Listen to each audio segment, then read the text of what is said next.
episode of Doodling Through Education. I'm very excited to jump into Cycle 2 with you. So for my CC students, this video is Cycle 2, Week 1 History, and we're going to be talking about Charlemagne. So before we get started, go ahead and head on over to doodlingthrougheducation.com. Grab your workbooks that go along with each of these videos. There's a link in the description if you need it, but it's a great resource that will help your student supplement these videos and kind of dive deeper into some of these topics. So without further ado, let's start doodling. Let's begin by talking about Charlemagne. He became king of the Franks in the year 768. He belonged to a particularly powerful branch of the Franks, for whom France is named. They were a Germanic-speaking people who took advantage of the collapse of the original Roman Empire and extended their domain from what is now Germany into other parts of Western Europe. The Franks also adopted Christianity in about the 6th century, and this helped unite them into one people. Lineage-wise, Charlemagne's grandfather was Charles Martel, and Charles Martel was a noted warrior who had stopped the spread of Islam from Spain into Gaul, or what is now France.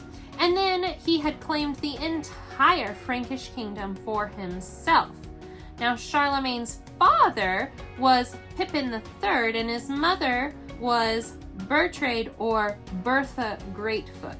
It is also thought that it was Bertrade who gave him an education because historians believe that in the 8th century, schools had almost completely disappeared, and so it was from his mother that he learned to read. He also became devoted to the church during this time, and that devotion really motivated him throughout his life. So let's jump into talking about Charlemagne's timeline. In the year 768, Charlemagne and his brother Charlemagne inherited the kingdom of the Franks. In the year 771, his brother died, and Charlemagne then became the sole ruler of the kingdom. So at this time, the northern half of Europe was still pretty disorganized and didn't have really a law established. And in the south, the Roman Catholic Church was really trying to assert its power against the kingdom in Italy. But in Charlemagne's own neck of the woods, the Franks were really falling back culturally. And as I said before, they were definitely neglecting their education and even their religion. So when Charlemagne took the throne, he was determined to help strengthen his realm and to bring order back to Europe. So in the year 772, he launched what would become a 30-year campaign that conquered and brought Christianity to the Saxons in the north. Charlemagne was successful, and the key to this was his ability to organize.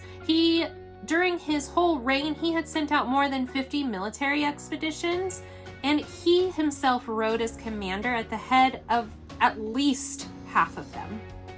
He moved his armies quickly over great amounts of land, but he had planned his routes in advance. He would tell his counts, princes, and bishops throughout the realm how many men they should bring, what arms they were to carry, and even what to load in the supply wagons. And this organization really helped him to be successful in his conquests. And because of his success, Napoleon himself later on studied these types of tactics. So fast forward to the year 800, and Charlemagne really at this time was the undisputed ruler of Western Europe. His realm covered what is now France and Switzerland, Belgium, and even the Netherlands. It included half of present-day Italy, Germany, part of Austria, and even the Spanish border. And so in doing this, he was able to restore much of the unity of the old Roman Empire. And this helped pave the way for more development in Europe. It was this year, the year 800, where Charlemagne went to Mass at St. Peter's Basilica in Rome on Christmas Day.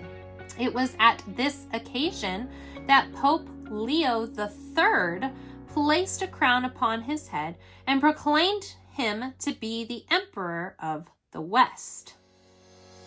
Apparently, Charlemagne was surprised by the coronation, and even had said that he wouldn't have come to church had he known the Pope's plan.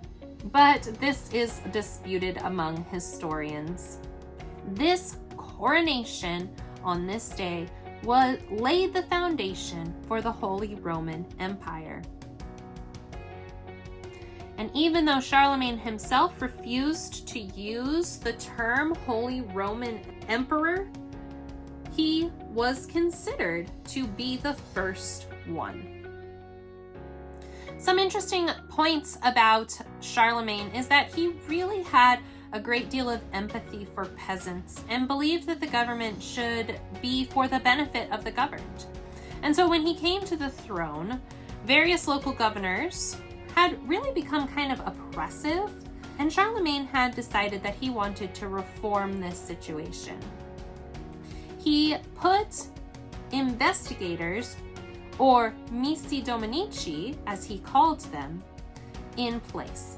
And their duties were to ride to all of the parts of Charlemagne's realm, inspect the government, administer any justice that needed to take place, and help the citizens to understand what their civil and religious duties entailed.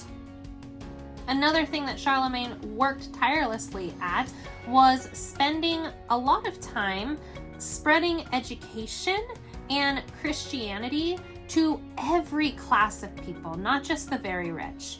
He revived the palace school at Aachen, Austria, which is now in Germany, and this was his capital.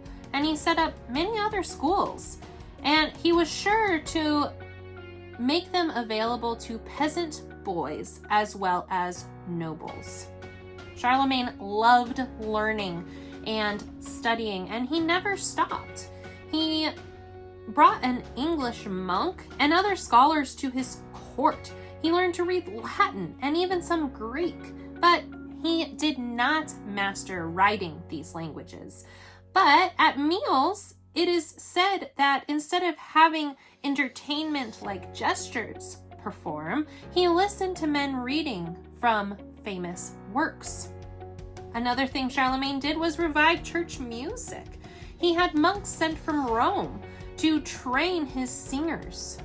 He also wanted to restore an appreciation of art and brought many valuable pieces from Italy. Charlemagne died in Aachen on January 28th in the year 814. He built the cathedral that he was buried in at Aachen, and an impressive monument to his religious devotion was erected here. And that's all we have for today. Be sure to grab those workbooks and go through those 4 worksheets this week to dive further into understanding the reign of Charlemagne. And on that note, remember to be kind, follow God's will, and take care. Bye.